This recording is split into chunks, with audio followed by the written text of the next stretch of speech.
Hey guys, what's up? It's Karl here, back with another episode and back with another Apple unboxing. Today we've got the brand new 13-inch MacBook Pro that just got refreshed. Unfortunately, we didn't get the 14-inch that we've all been hoping for, but we could still see that by the end of this year. But this is their 13 refresh. It has the exact same form factor as before. Let's get underneath the box and see what our updates are. So you see the same design of the MacBook Pro on the box. You see the touch bar, which is different from the MacBook Air. Of course, MacBook Pro labeling all around. We've got the pull tab, Asthma fans.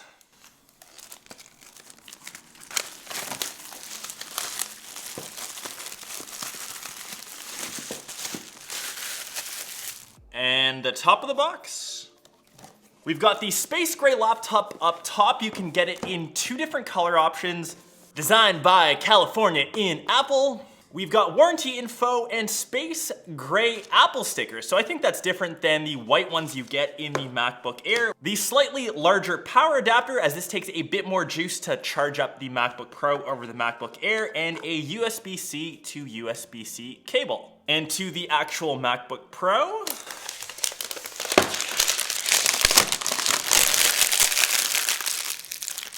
you can see in space gray, and as this turns up, this should automatically power on. Setup for Apple stuff, always super easy, takes about 2-3 minutes. You can do this all through iCloud.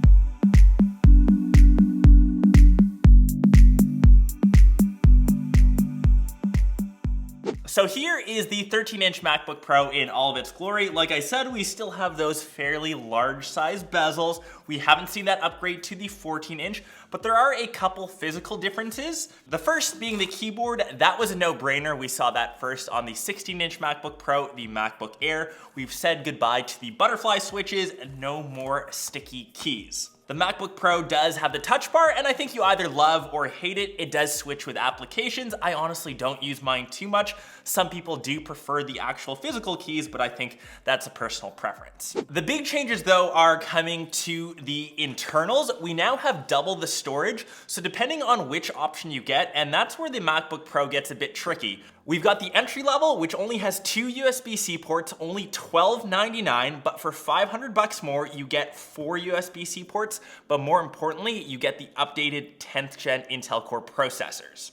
And if you are eyeing the entry level, I would honestly just go for the MacBook Air. It has very similar specs, and you can see that I've got mine here, but it is a smaller form factor. I'll make a full video comparison up next. I think a lot of people want to see that, but the model that I have here is the base mid-level. Does that make sense? Base mid-level. This one's got the 4 USB-C ports, like I mentioned. It's got the 10th gen Intel Core processors. It's got 16 gigs of RAM stock and comes in with 512 gigs of storage. And if you want, you can now spec this guy with up to 4 terabytes. You can get 32 gigs of RAM. You can even get an i7, but you're pushing close to $3,300. So if you're eyeing that, you've got the deep pockets. Honestly, get the 16-inch. That's a no-brainer, but nice to see Apple does offer all of those pricey options. The new 13 inches also have Intel's latest integrated graphics, and they claim that it's 80% faster with graphic intensive activities.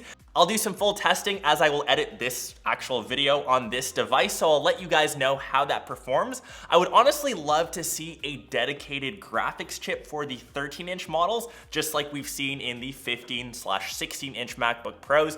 Dedicated VRAM, I think a lot of people would love that because the form factor of the 13-inch is just so much better. Here is my 16-inch, which is my dedicated editing rig when I'm on the move and my mobile device. You can see there's definitely a big size difference. And when you're on the road, who knows when I'll be traveling again, maybe I'll just be stationary this entire time.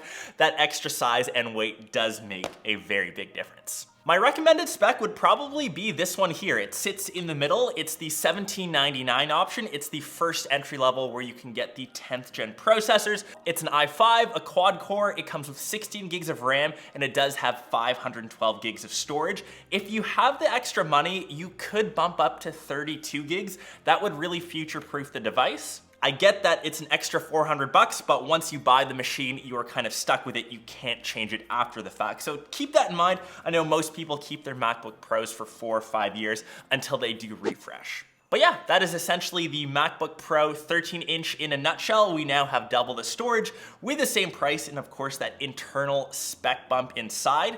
If you were waiting for that 14-inch MacBook Pro, you could hold your breath. We might see that, knock on wood, by the end of the year, but if you do need a computer right now, I think the biggest choice now is between the 13-inch MacBook Pro and the 2020 MacBook Air. So I think that will be my next video to make. If you guys have any other video suggestions, leave them down below in the comments. This entire video will be edited on the 13-inch MacBook Pro, so I will let you know how it performs. Hope you guys enjoyed this video, and I will catch the rest of you in one of my next vids or vlogs. Peace!